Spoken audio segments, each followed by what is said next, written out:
যে বৃষ্টির জন্য আজ আমাদের ঘাসের অভাব, সেই বৃষ্টি আবার আজ আমাদের ঘাস বাঁচিয়ে দিল। হ্যালো এভরিওয়ান, আসসালামু আলাইকুম। I hope you are doing well. খামার করতে গেলে পরিশ্রমের পাশাপাশি ধৈর্যও অনেক বেশি দরকার, কারণ খামারে কখন কোন পরিস্থিতি আসে সেটা আসলে আগে থেকে বলা যায় না। কিছুদিন আগেও আমাদের ঘাসের জমিগুলো ঘাসে একদম পরিপূর্ণ ছিল। এত ঘাস ছিল যে গরুগুলোকে খাওয়ানোর পরও মনে হতো ঘাস শেষই হচ্ছে না, আর এখন সেই জমিগুলোই ফাঁকা। তবে আমরা কিন্তু থেমে যাইনি, আমাদের চেষ্টা চলছে, আর ইনশাল্লাহ আবারও আমাদের জমিগুলো সবুজ হয়ে উঠবে। এখন যেহেতু ঘাসের একটু অভাব যাচ্ছে, তাই গরুগুলোর মেইন খাবারই হচ্ছে খড়। খড়গুলো এই মেশিন দিয়ে কেটে নিই, এরপর বিভিন্ন ধরনের খোল, সয়াবিন, ভুসি এগুলোর সঙ্গে মিশিয়ে গরুগুলোকে খাওয়াই। এই খড় কাটার মেশিনটা আমাদের জন্য সত্যিই অনেক কাজের। এটা দিয়ে খড়ের পাশাপাশি ঘাসও কাটা যায়। আর দেখেন, স্কুল থেকে এসে বেনিটাও খোলা হয়নি, কোনোভাবে একটা ড্রেস পরে সরাসরি কাজে নেমে পড়েছি, কারণ গরুগুলোকে পেট ভরে খাওয়াতে পারলেই আমার নিজেরও একটা শান্তি লাগে। আর আমার সোনা বাবুটাও দেখেন সুন্দর করে ঘুমাচ্ছে।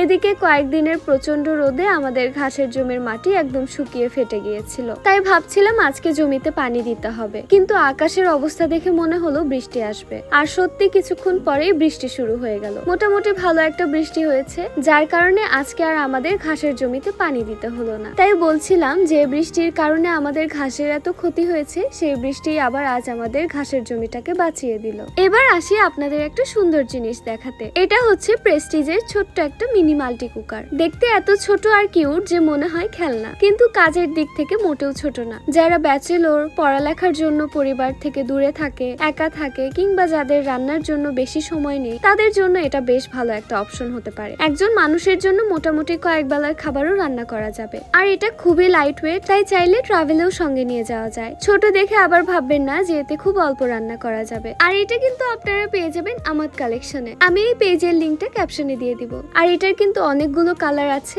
আজকে আমার হঠাৎ নুডলস খেতে ইচ্ছা হলো, আমাদের নিজেদের হাঁসের ডিম, যেটা আবার 2 কুসুমের, আর আগে থেকে রান্না করা গরুর মাংস ছোট ছোট করে কেটে দিলাম। সব শেষে নুডলস, লবণ আর মশলা দিয়ে ভালোভাবে মিশিয়ে নিলাম। ব্যাস, খুব সহজেই আমাদের নুডলস রেডি। ছোট বাচ্চাদের জন্য এটা বেশ কাজে লাগতে পারে, কারণ তাদের জন্য অল্প পরিমাণ খাবার রান্না করতে হয়, তাই শুধু অল্প খাবারের জন্য বড় বড় হাঁড়ি পাতিল বের করারও দরকার নেই। তো আজকের ভিডিওটা ছিল এ পর্যন্তই। সবাই ভালো থাকবেন, সুস্থ থাকবেন। আল্লাহ হাফিজ।